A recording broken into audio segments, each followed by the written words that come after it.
All throughout high school, I had a subscription to GQ magazine. It wasn't just the clothes, the watches, the cars. Those weren't the only things that captivated me and kept me coming back to each issue.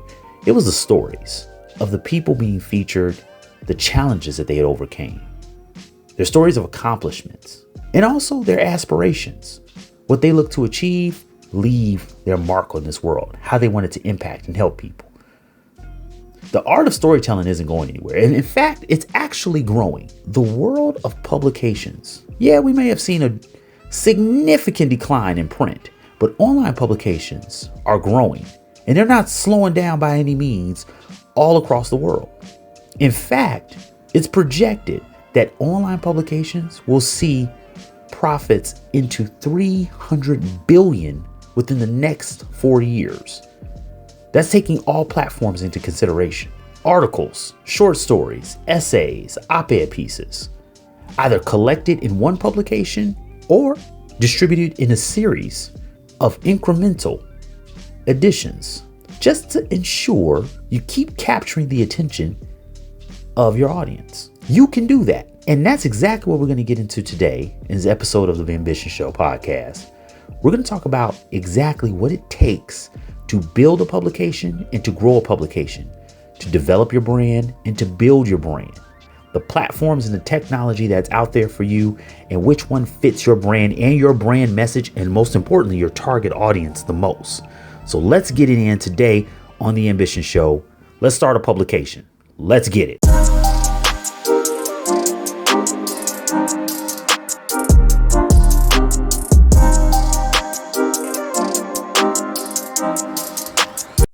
So if you ever wanted to start an online magazine, a blog, or niche publication, online tools are all there for you. They're all the rage. And frankly, it is the new go-to. Having a traditional printed physical publication to complement your online platform and online media, that makes perfect sense. Because we all know there's something powerful with it being tangible and in your hands. But you can have this as a print on demand feature.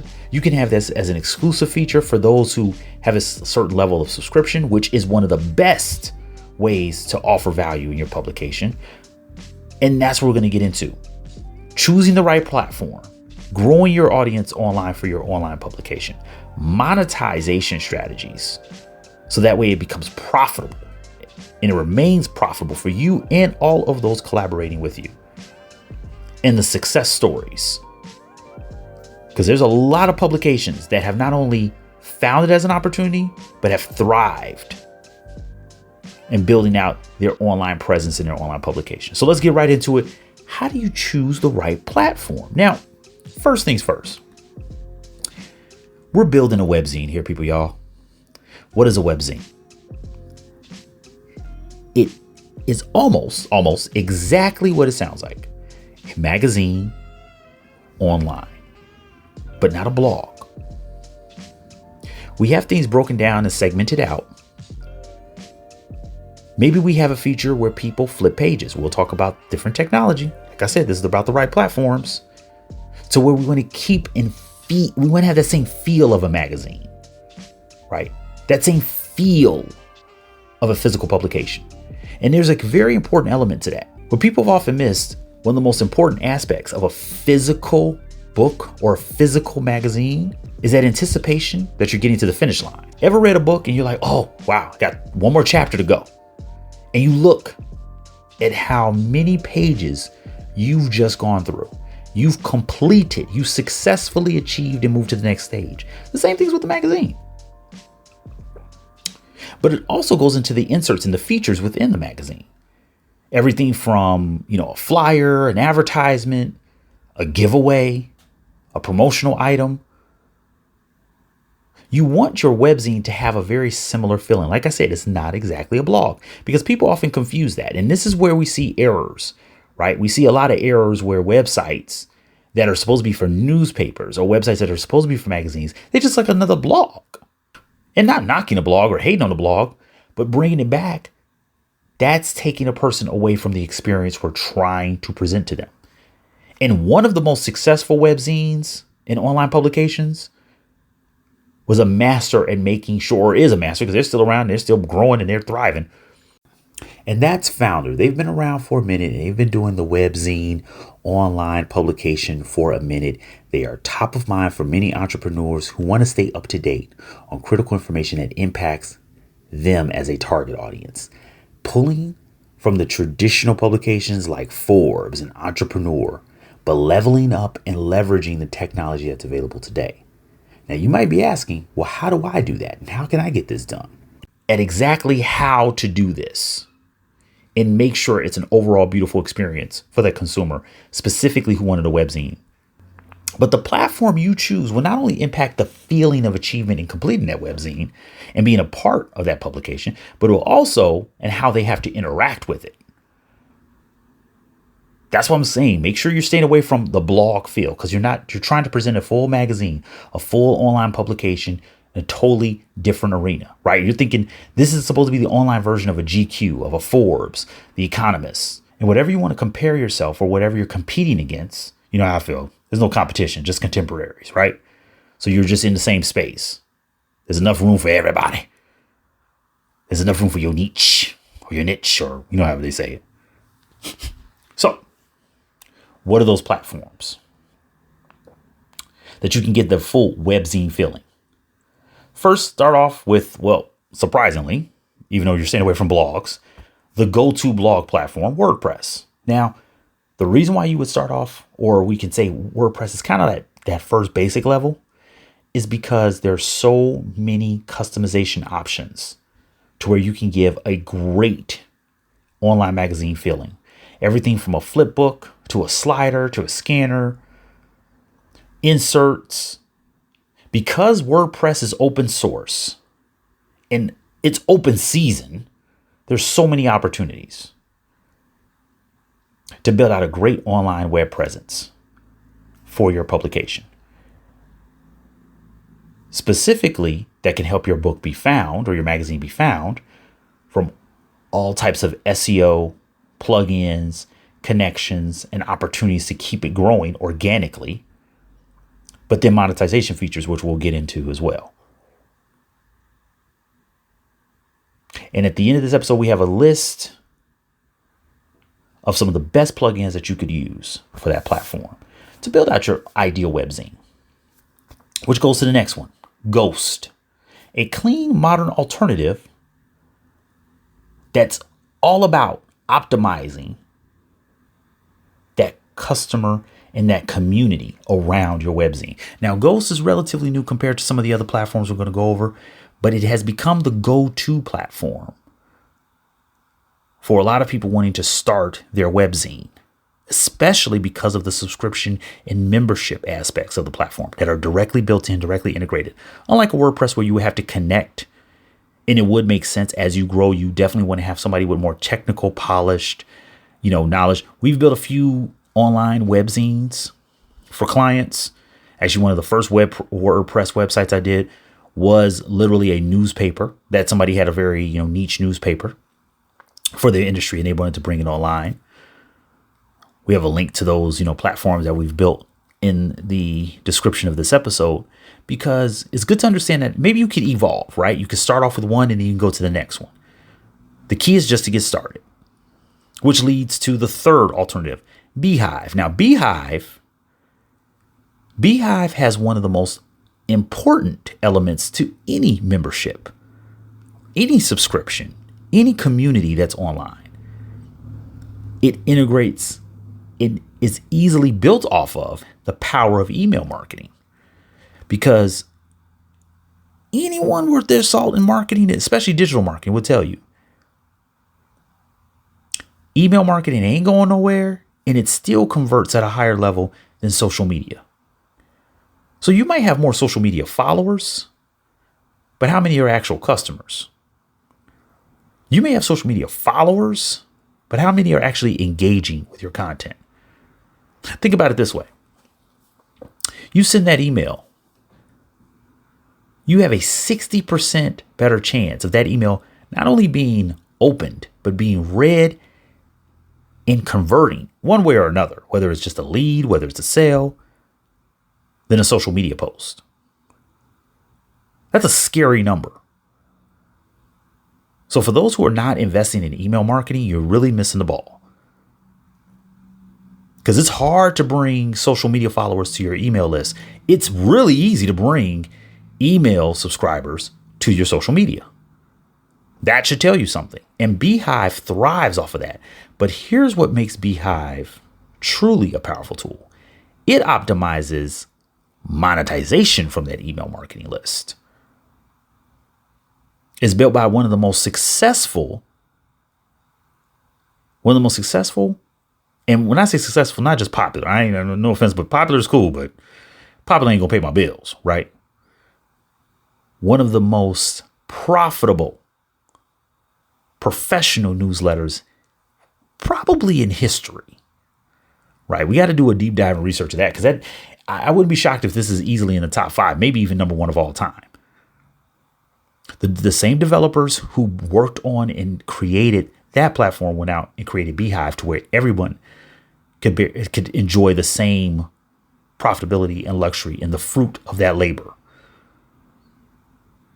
Now, I myself enjoy a lot of other email marketing tools for not only myself, my business, and my clients, but Beehive, I cannot deny the power of that platform. And that's a great one to build around an entire, or have a webzine built around.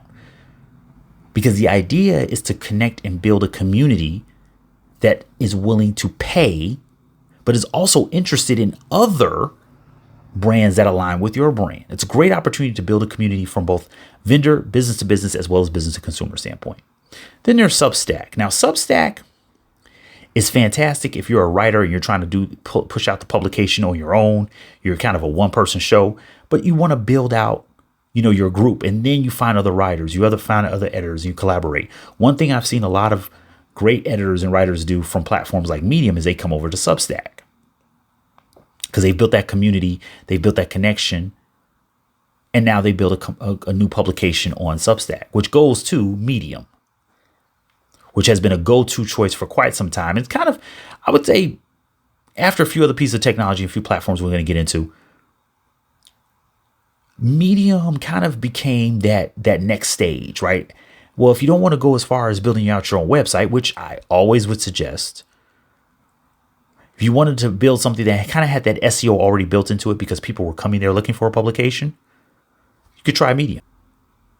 And it's fantastic for visibility because, like I said, the audience is already there.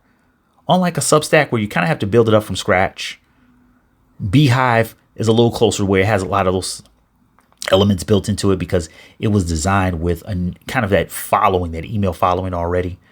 Medium, it's great for SEO. That's where a lot of people put blogs about their business, or talk about their business, even talk about themselves, right? Or talk about topics that they want. So you have a community of writers already there. You have a community of readers, which is most important. You have the community of readers that are already there. And you can build out a publication.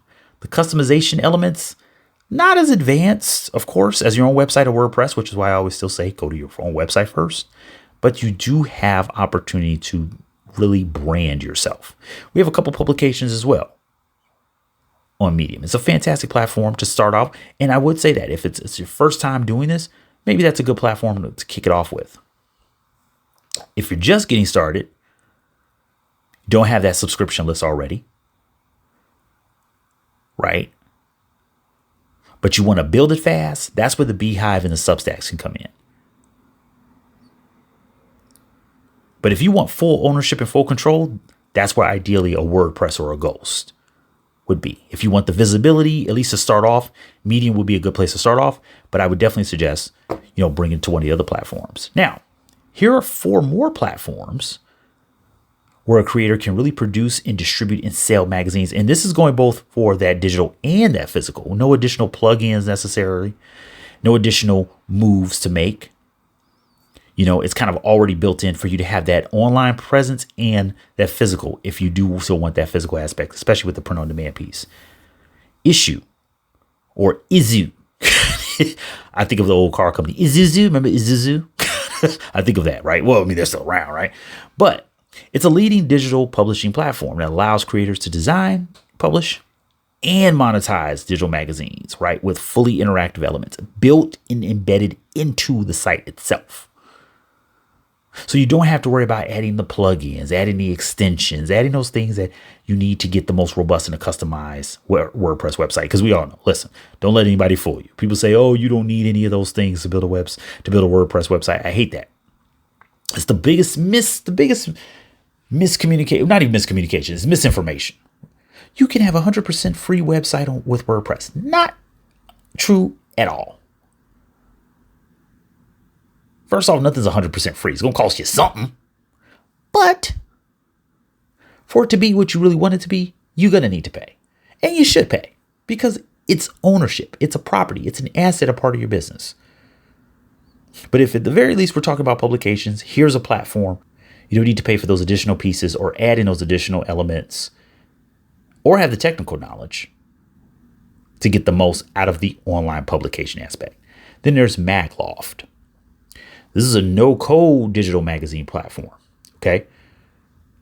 So very similar with Issuu, where you kind of get those same elements to kick off your online publication and get the most out of it right out of the box.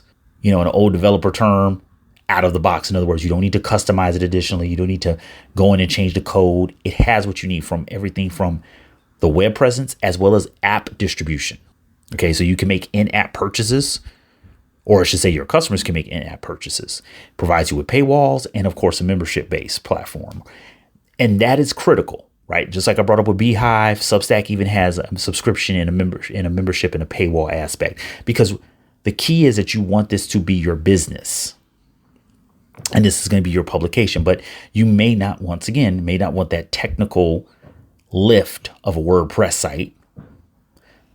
But you want all of the elements to monetize everything from advertising, sponsorship, to, of course, subscriptions, paid subscriptions.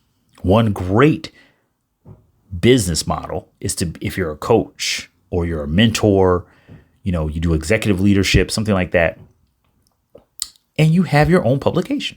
That's what you're seeing the most in Substack and Medium. You're seeing the most of them getting the most out of those online publications.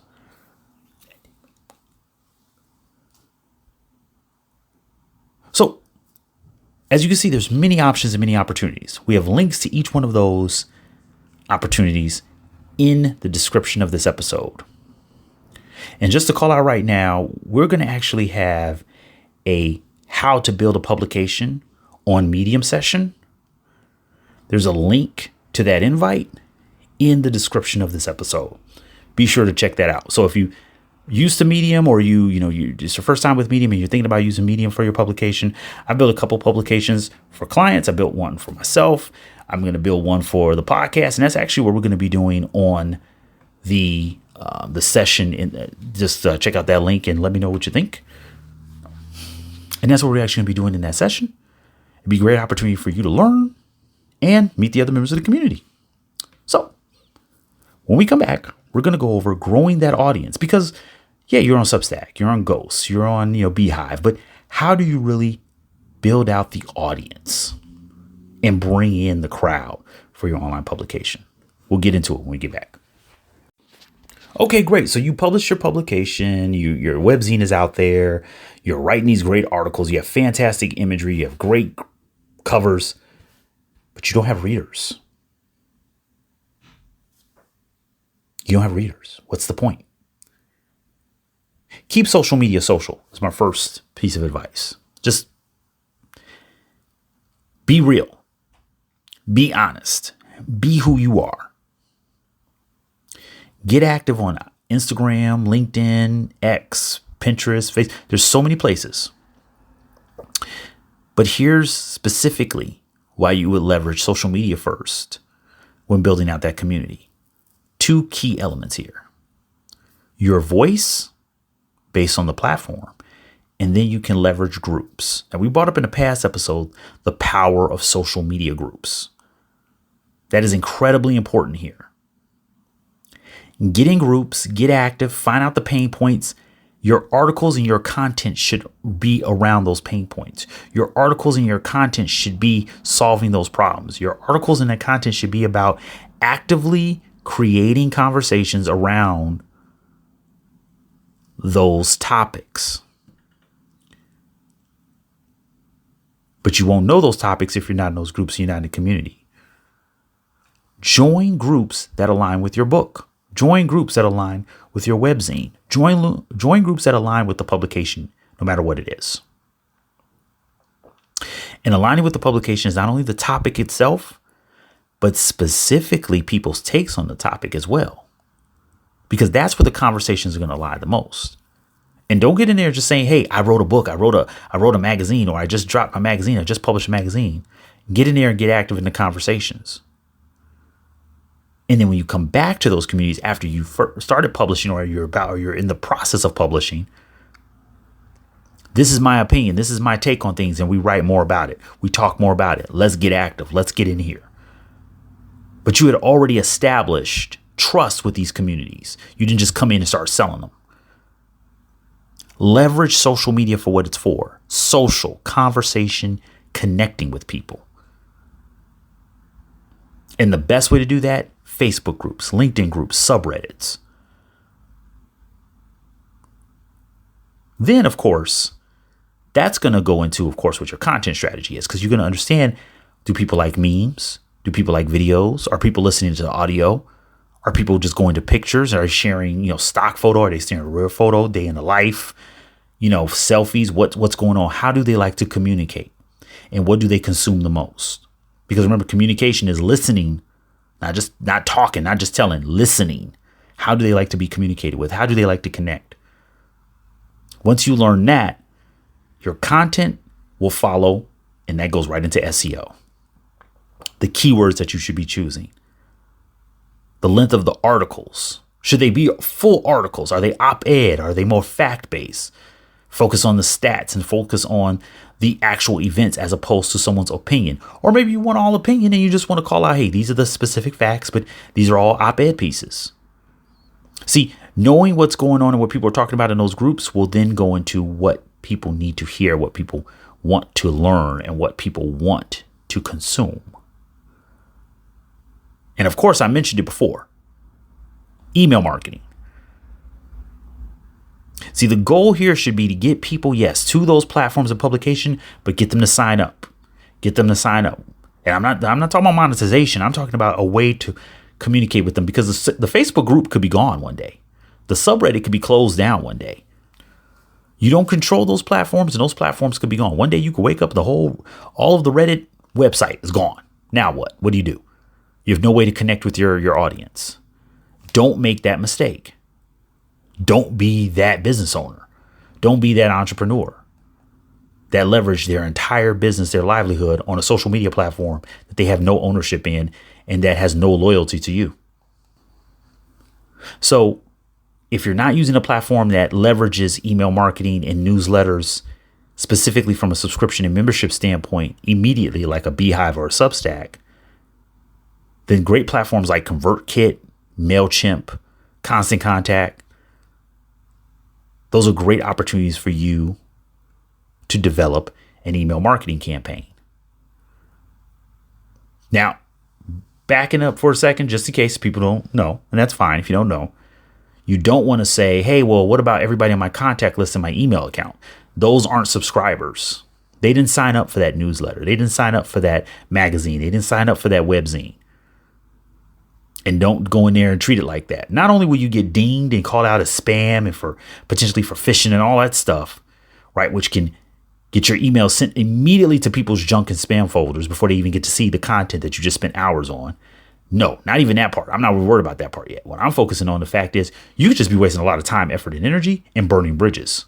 I've seen this, sadly. Had a client and he did exactly what I just called out, right? Took everybody in his contact list and treated them like subscribers. And he just started bombarding them. The crazy part was, I wasn't even working on his email marketing. That was not even close to what I was supposed to be worried about. But I wondered when I got into the email, right, working on the website, I'm like, man, there's a lot of people, what's going on with your domain? like people hate on this domain. What's going on? And he said, because he had a ton of emails. He had a ton of contacts, not subscribers. I mean, we're talking well over 10,000. Between his emails, he had over 10,000 contacts. And these are real contacts. These are people, he had captured, he had conversations with, had their business cards, maybe even done some business with. But he never just sent a formal, hey, this is what I'm doing. A follow-up, a drip, another follow-up. And then slowly started eliminating people. He never did it. To where important emails were getting sent to people and being completely missed because they're going directly to spam. We had to create this whole thing where people had to whitelist him again. And he had burned all those bridges instead of just sending a formal introduction. I tried the introduction emails a few times. It just didn't work out from that point. Right? Because he had done that. So don't be that person where you just take all your contacts and say, okay, everybody's a subscriber. No. Send them formal introduction. Tell them what they're going to get. Tell them the value you're bringing. My first email is always, hey, this is what I'm doing. This is what value I'm bringing, blah, blah, blah. And at the end of it, I say, hey, if it's not for you, okay. Share it with someone that it will help. Share it with someone that will find value in it. I would say out of 10 emails like that, 2 of them at least come back with a referral. If everybody didn't, go along with it, or if no one went along with it, at least 2 come back as a referral. Like, yeah, you know what? I sent it on to this person. I sent it on to that person. Never been blacklisted, never been sent to spam, because it's always an introduction email. Because you know what? It's simple. No offense, I'm not going to waste my time. And you shouldn't waste your time. Because if you burn those bridges, you prevent the last piece of how to grow that audience. And this is a very important aspect of growing that audience. Partnerships and potential writers, guest posts, contributors. You've now thrown that out the window because you've burned those bridges. If someone doesn't want to help, that's cool. If someone doesn't be a part of it, that's cool. If someone doesn't want to see you succeed in this regard, doesn't say they want to hate on you. They just want to be a part of your success in this regard. That's fine. But don't prevent yourself from winning before you even start by being lazy. Sign up for MailChimp. You can sign up, get the 30-day trial. Sign up for a bunch of email marketing platforms that all have trials where they go through those things and they have the tools where it cleans lists, it protects you, it white labels your email that is being sent from. But then more importantly, it designates and it segments the people who say, hey, I'm not interested. Great. That's fine. Send out there the first introduction email. Let people know what you do. Let people know what you're about. A link where they can sign up and take it from there. But guest post, co-host, article writers, that's the way to go. And you're never going to get there if you burn those bridges from the very beginning. So when we come back, we're going to go over monetization strategies and a few of success stories. And as I mentioned, this is quite possibly the best way to leverage and put yourself in a thought leadership position besides, an ebook or a physical book where you can see monetization pretty much from the beginning. Especially if you already have that audience. So you can see what others have done and how they've succeeded with it and what you can use to your advantage as well when we come back. All right, so monetization strategies. So let's talk about making that money. Your webzine can become a profitable business, or it can be a new revenue stream towards your ultimate business, however you want to look at it. The first one is paid subscriptions and memberships. Of course, makes perfect sense, right? Paid subscriptions are the way to go. Built in already to those platforms, Ghost and Substack have those elements. This is where, because it's a webzine, right? Because it's an online publication, editor-in-chief, Q&A, editor-in-chief, ask me anything. Live session with some of the writers and some of the journalists, some of the authors that you work with. Maybe you have a publication where it's just essays. Right? I've seen a great webzine where it's strictly essays, and an author gets on of one of the essays. It's like an anthology almost. It's just a compilation of different essays, and an author will jump on every day to talk about the different essays. And by that point, almost every author, or at least every essayist, has gone through and discussed it. It's a really smart way to leverage a platform like Substack. And this is a good element that you could try. Now, of course, if you're not doing essays, but maybe you have a magazine, that's very similar to like a Forbes or an Economist. But that's something I didn't mention earlier, but I want you to keep that in mind. Who are those contemporaries? I mentioned contemporaries, but who would you mold yourself? So if someone were to ask you, what's my magazine about? Or better yet, what's a magazine that's similar to yours? A lot of people do that with movie pitches. Well, they say it's kind of like, Point Break meets Speed. Right? Both Keanu Reeves movies, right? Yes, I'm a Keanu fan. Hey, he was Neo. Come on, guys. And John Wick. Can't beat that. I mean, and the guy had named Johnny Utah. Come on, Utah. Gotta love it. Anyway, the point is, okay, let's get away from Keanu for a second. Not the cat. For those who know. You can maybe not completely compare what you're going to produce to something that's already established and known, will help take a lot of the guesswork out of people's brains for a moment. You don't want them questioning. You don't want them overthinking it, right? You want it to be very obvious, to the point, straightforward. That way, that target audience knows if it's right for them or not. And if you've properly connected with an audience. Because maybe you have the right audience, you're just not, you're not bridging the gap. And that will also help you in understanding how is best to leverage monetization, specifically from a paid subscription and membership standpoint. If your model is similar to GQ, Gentleman's Quarterly, right? So if someone's going to pay quarterly for it, or better yet, if someone's going to pay monthly for it, but they're only looking at a quarterly publication, you best damn well sure that dang on quarterly publication is worth it. Because you're asking me to give you money on a monthly basis. Or flip it around. If you're only charging me quarterly, how can you maintain profitability?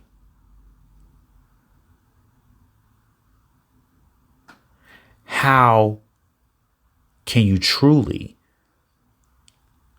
make a profitable publication where it's economical for you and your team? That's why you got to understand what model works best for you. And it's smart to utilize a model that's already there. Or something similar that target audience is ready for and is used to and is looking for and is accustomed to. Next up, of course, is sponsorships and ads. Now, this goes once again to the model. Because if you're telling somebody, hey, my publication comes out every other month or every 3 months, once again, you have to get enough revenue from that advertisement to cover your expenses, because the business isn't only happening every 2 to 3 months, every 4 months, right? And better yet, they need to get the return on that investment, or they're not going to come back and advertise with you. So if you have sponsored articles, banner ads, you also have to make sure your platform can support these things. This is where something very customizable like Ghost, WordPress really comes in handy, because there's too many ways to leverage that, right? You can put in the membership aspect, the subscription aspect, sponsored ads. You can pay for ads. People can pay for ad space, sponsored articles. You can run the gamut. Hence why even the physical publications, the traditional periodicals, preferred in some cases, even those who are being profitable, and there were quite a few that are profitable, still prefer the online aspect, because there's more ways to monetize that. There's more ways to make it profitable. Affiliate marketing. Now, this is the one that could really work in your favor. And we're going to have a whole episode about affiliate marketing, right? On an angle that a lot of people, because we've done affiliate marketing before, but on an angle that a lot of people don't pay attention to. This is literally you providing the destination and having a sales workforce and they only get paid based on performance. I do not understand why more people don't do and leverage affiliate marketing for their own platform. You're only paying out based on performance. Can't beat that. So yeah, somebody's posting, talking about your magazine, talking about your publication, talking about all this, and they're only getting compensated if you get ROI. That's why you have to make sure your business model fits. They post links, they post a banner on their website, they share on social media. They could be doing all this energy and this work for you. It's literally a sales force. This is why Amazon Associates is so powerful. And like I said, we're going to do an episode about affiliate marketing, but think about it this way. Imagine if Amazon didn't have Amazon Associates. Would Amazon really be as successful as it is today? I'm being honest with you. That's a serious question to ask, because it's a very powerful element. It's affiliate marketing program. But there's so many more. There's Impact. There's CJ Junction. Sorry, I said CJ Junction. There's the CJ affiliate platform, because the Junction platform is no longer with us, right? There's Rakuten. There's so many out there. And there's many ways to leverage that even outside of a sales force, where you're selling products, you're selling apparel, and you're getting a commission. So it's working both ways for you. So as the platform, you have your own affiliates who are pushing your platform, and you're paying them for the traffic. And then on the flip side, there's affiliate advertising or affiliate posting, where you're getting compensated as the publication house or as the publication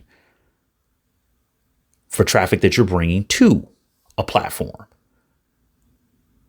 Of course, digital products and merch is another great level or another great area to monetize your publication.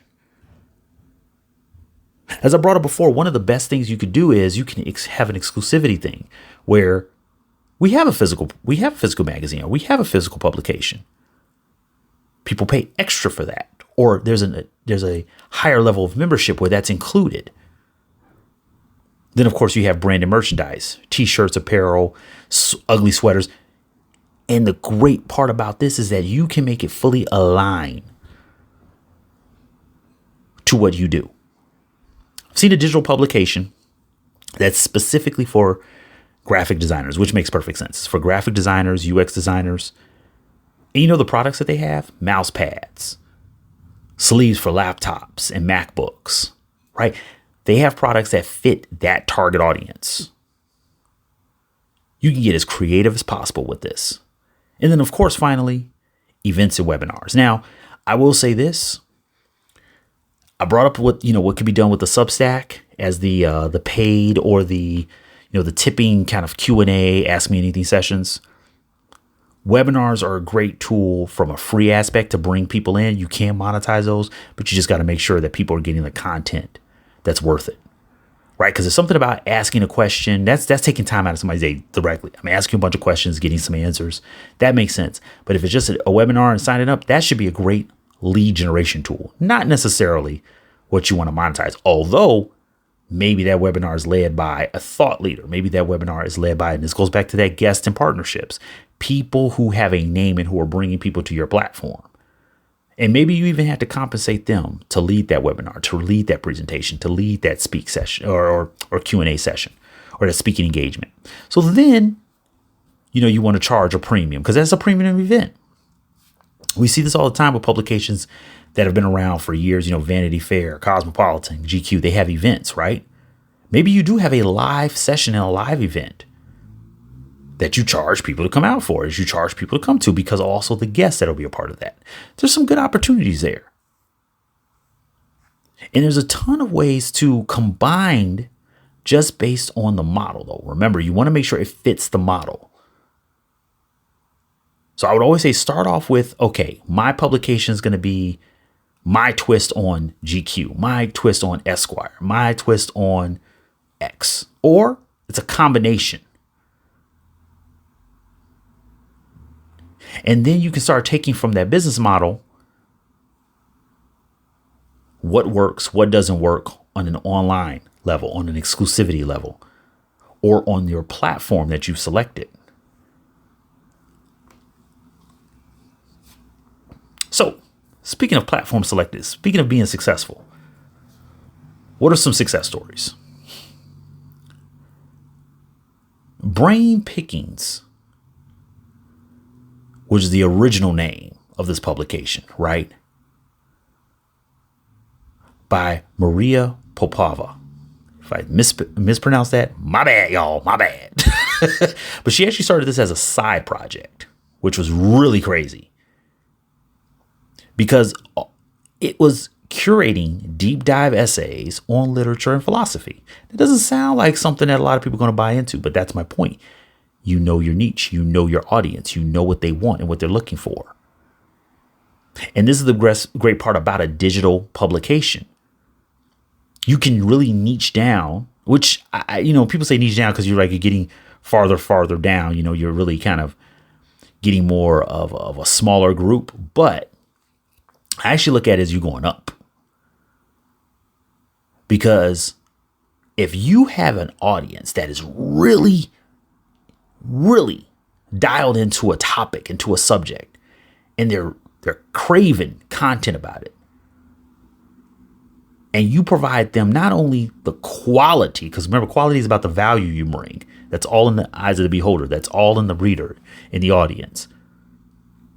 But you do it on a level where they can't stop consuming it.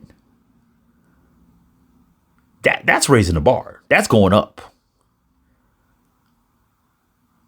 This is why highly specialized, focused, niche publications are still around and doing the most. And when I say doing the most, being the most successful. Because they're not trying to go talk to the general masses. They're like, listen, there's 4 billion people here. But we're targeting and we're focusing on 200,000, 250,000. Think about it this way. And I mean, seriously, this is why I'm like, when people talk about, oh my God, I need to have millions upon millions and millions and millions and millions of customers. No, you don't. No, you don't. What if you produce this publication once a month? And this publication, to get the publication once a month, it's $5. And you are providing content at a level that I'm not even going to go to a crazy number. 100,000 people. Because remember, this is online, right? 100,000 people actively subscribe. Paid subscriptions. You share, you promote, you connect with millions, but you have 100,000 paid subscribers. This is why I talk about that follower stuff on social media. That's nice. I've had people literally look at my Instagram like, man, you don't have this. I'm like, okay, yeah. 100 followers, 200 followers, 500 followers. But what if I tell you there's 500 followers or 500 customers? What if a person's 25,000 followers are 25,000 customers? In the scenario I'm painting for you, that 100,000 are paying customers every single month, $5 a month. And this is a publication that maybe you and 2 friends are running. What I'm saying is not crazy, actually. It's perfectly doable. Because you are connecting with a target audience and you're providing them exactly what they're looking for. You're not worried about the 500 million people who are out here. You're not. You're really not. You don't care. And I mean that sincerely. You don't care. This publication is not for them. And that's okay. This is exactly what Brain Pickings was about.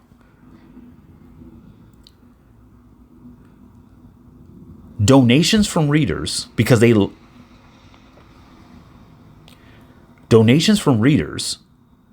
were getting something they're not getting anywhere else. These deep dives on these real thought out, well-developed essays and affiliate links because those affiliates aligned with the brand message. She could monetize and leverage that into a very successful online publication, which leads to the next one, The Hustle. Just started as a regular daily business newsletter and grew through a successful and aggressive referral program. Remember how I mentioned how email marketing, right? You get those referrals.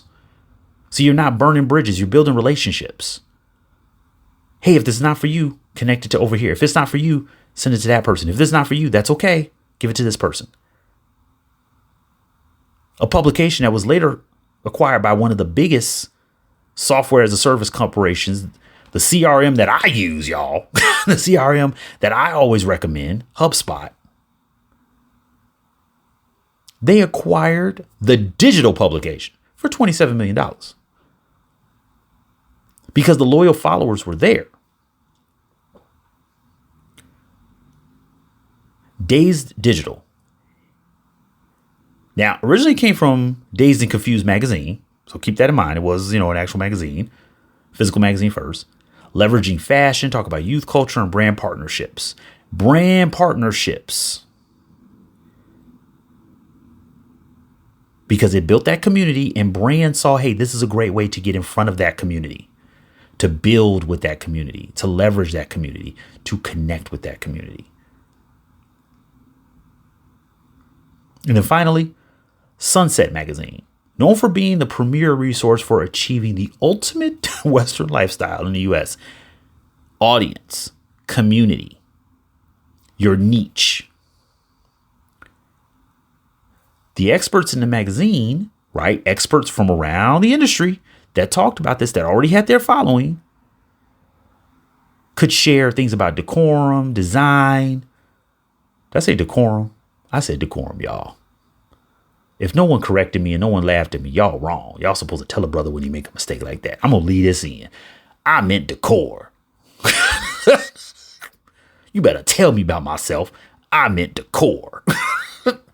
But experts were sharing things about Western decor, lifestyle, travel. And you know what platform they used? Issue. See, you don't have to think of something completely crazy outside the box when it comes to, I need to make my own software, or I need to find a platform no one else is using. No, you leverage the tools that are there and you connect with an audience that's already there, but they're not being spoken to the way you can speak to them. You're focusing on their pain points, or you're focusing on what they want to see, whether it's essays about topics that they're looking for thorough analysis on, or it's talking about the travel destinations, the culture, the lifestyle. Think about it right now. I want you to take a note. Think about it right now. What's the one topic that you want to see a magazine, that you want to see a publication talk about? Now, I know you're probably going to say, well, there's a magazine I already am interested in. I didn't ask that. I said, what's the one topic that you want to see? Because remember, it might not be the actual topic that's different. It's the take on it. It's the analysis of it. Now, go out social media groups, go out social media pages, Instagram feeds, spaces. Are people talking about this? Are people looking for this? Are people having the same pain point? People have the same questions? And I mean, seriously, ask the question. Hey, have any of you guys seen a publication about this topic? Have any of you seen a publication about this region, or this challenge, or this situation, or this practice, or this discipline? And from there, how would you go about sharing it with people? How would you go about developing it? What are two magazines that you like the way the information is presented? It's just not on the topic, right? So, for example, let's say content marketing. I want a magazine all about content marketing. And y'all know I'm about them free ideas. So if y'all can take it, run it. Because an idea, as much as I love ideas, and I can come up with them all day. I'm one of those people. But you know how I feel about that. And if you don't know, I'm going to make sure you understand right now. Ideas are great, but they're worthless. It's implementation that's the key. So if I give you an idea, you run with $1 million. First off, I just want $5. I'm putting it out there right now. Give me $5. I want my $5. $5 can give me an Americano and I'm good for the day. Seriously. But if you have this idea, you like it, run with it. I'm serious. Run with this shit. Content Marketing Magazine. CMM. Okay. And there's no magazine out there, right, that specifically focuses on just content marketing. So I want to do that. Now I'm looking at two magazines. I love the way they illustrate, or I love the way they present information. I like the New Yorker, has all these great essays, fantastic journalists, professionals. They're not just going around getting anybody to write for the New Yorker. I don't care what you say. The New Yorker is still some fantastic writers, accomplished authors. And I love the way they present it, because it has that level of, oh, you write for the New Yorker? Okay, let me take a step back. You write one of the essays in the New Yorker? That means something. So let's take the New Yorker. And because we are talking about marketing, we are talking about business, let's connect it with Fortune. No, not Fortune. Fortune looks a little too similar to everybody. Not Wired, because I don't want it to be very tech bro-y. No offense, but I don't. Just keeping it a bean with y'all. Let's throw a monkey wrench in there. You know, another magazine that is known for a lot of journalists and fantastic coverage, at least historically. Say what you want about nowadays, but Rolling Stone. Now, how would I merge those two into a digital platform? Both have very loyal followings. Both have very established names, and they've established that because they go through they've developed a specific brand message. And that's the same thing I want to do here. And they're both still publishing to this day. And that's one of the keys why I chose those two. Because no matter what, they've been able to survive and continue to maintain a level of, this is who we are. A lot of publications can't say that. They've fallen by the wayside. Some have been around, since way before these have fallen off. And others who have been developed right in the prime, they focus on a trend and then they fell off. But the New Yorker, Rolling Stone, still around. Now, from there, going back into those groups, what can I learn from those groups to develop how we need to monetize, how we need to advertise, how we need to connect, how we need to be profitable, and how we're going to be profitable, right? Because it's got to fit with what the people want. That's what you should be doing. You take that very strategic approach, step by step.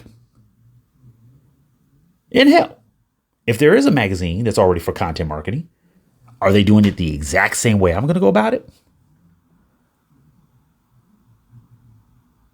Are they going to go about it, or have they gone about it to where they've been successful in monetizing?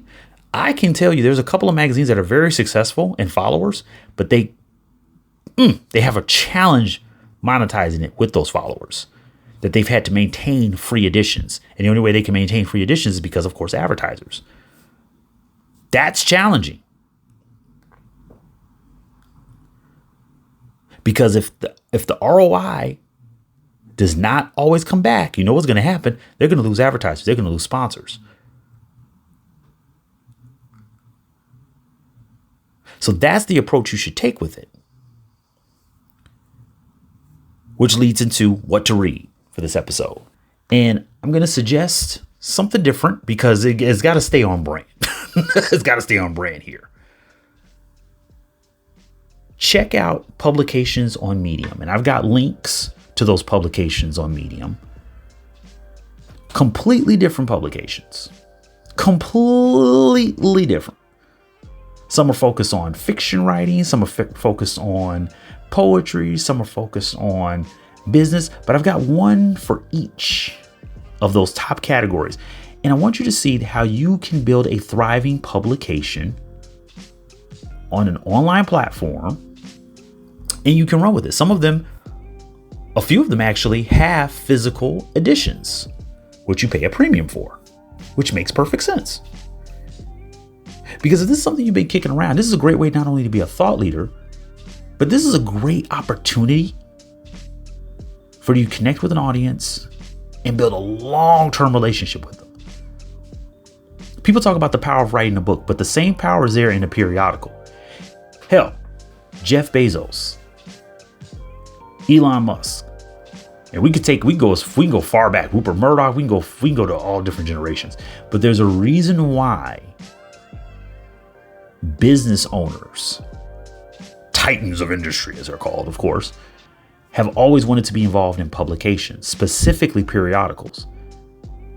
It's controlling a narrative. Now, I don't want you to think of anything sinister. I don't want you to go to something sinister.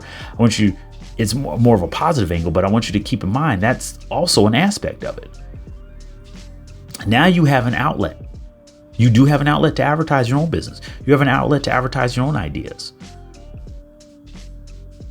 Remember, everybody, with great power, you got to be responsible with that. I'm not getting sued for y'all. Okay. I've already had the Gatorade thing in a couple episodes. And I think I said something close to another company that will remain nameless because they make really crappy shoes, but they are very, very rich. And I'm not trying to get in trouble with them dudes. So with great power, you got some responsibility around that thing somewhere. You know what I'm trying to say. For those who know, they know. And if they don't know, then go read a book, specifically a man that might have got bit by a bug or something. Anyway, once again, not getting you sued. Lawyers are out here, y'all. Lawyers are out here. So with that, check out the publications on Medium. It's a great place to start. Don't forget, click on the link to sign up so you can be there and check out the step-by-step of creating a Medium publication.